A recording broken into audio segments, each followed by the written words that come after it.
ಎಲ್ಲರೂ ಹೇಗಿದ್ದೀರಾ? ನಾನು ಸೂಪರ್ ಆಗಿದ್ದೀನಿ. ನಮ್ಮ A to Z healthy recipes ಚಾಲೆಂಜ್ನ ಇವತ್ತಿನ ಲೆಟರ್ ಬಂದು D. So D for dry fruit shake.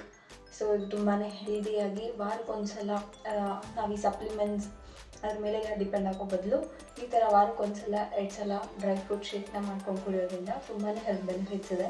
So ಇದನ್ನು ಹೇಗೆ ಮಾಡೋದು ಅಂತ ನೋಡ್ಕೊಂಬರೋಣ. ಈ ಡ್ರೈ ಫ್ರೂಟ್ ಶೇಕ್ನ ಮಾಡ್ಕೊಳ್ಳೋದಕ್ಕೆ ನಾವು ಹಿಂದಿನ ದಿನ ರಾತ್ರಿನೇ ಡ್ರೈ ಫ್ರೂಟ್ಸ್ನ ನೆನೆ ಹಾಕಬೇಕು. ನಿಮ್ಮ ಹತ್ರ ಯಾವ್ದ್ಯಾವ್ದಿದೆಯೋ ಅದನ್ನೆಲ್ಲ ಯೂಸ್ ಮಾಡ್ಕೋಬೋದು. ನಾನಿಲ್ಲಿ 2 ಅಂಜೀರ, ಹಾಗೆಯೇ 8 ದ್ರಾಕ್ಷಿ, 6 ಬಾದಾಮಿ, ಹಾಗೆ ಒಂದು ಸ್ವಲ್ಪ ಪಂಪ್ಕಿನ್ ಸೀಡ್ಸ್, ಹಾಗೆಯೇ ಒಂದು ಸ್ವಲ್ಪ 1 ಅಥವಾ 2 ಆಗುವಷ್ಟು ವಾಲ್ನಟ್, ಹಾಗೆಯೇ ಒಂದು 3 ಗೋಡಂಬಿ, ಹಾಗೆಯೇ ಒಂದು ಸ್ವಲ್ಪ ಫ್ಲ್ಯಾಕ್ಸ್ ಸೀಡ್ಸ್, ಇದಿಷ್ಟನ್ನು ಹಾಕಿ ನೀರಲ್ಲಿ ನೆನೆ ಇಡಬೇಕಾಗುತ್ತೆ. ಓವರ್ನೈಟ್ ಆದರೂ ನೆನೆ ಇಡ್ಬೋದು ಅಥವಾ ಒಂದು 4 to 5 hours ನೆನೆ ಇಟ್ಟರೂ ಸಾಕಾಗುತ್ತೆ. ಸೊ ನಮ್ಮ ಡ್ರೈ ಫ್ರೂಟ್ಸ್ ಎಲ್ಲ ಇವಾಗ ಚೆನ್ನಾಗಿ ನೆಂದಿದೆ.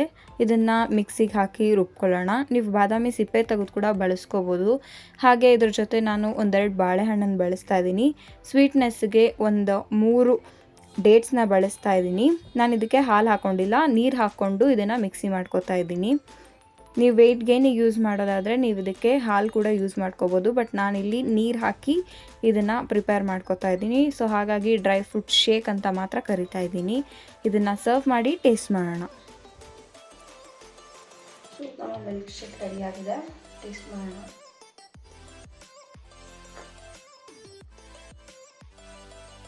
ಇದಕ್ಕೆ ನಾನು ಹಾಲು ಯೂಸ್ ಮಾಡಿಲ್ಲ, ಹಾಲು ತುಂಬಾ ಸ್ವೀಟಾಗಿ ಸಖತ್ತಾಗಿದೆ.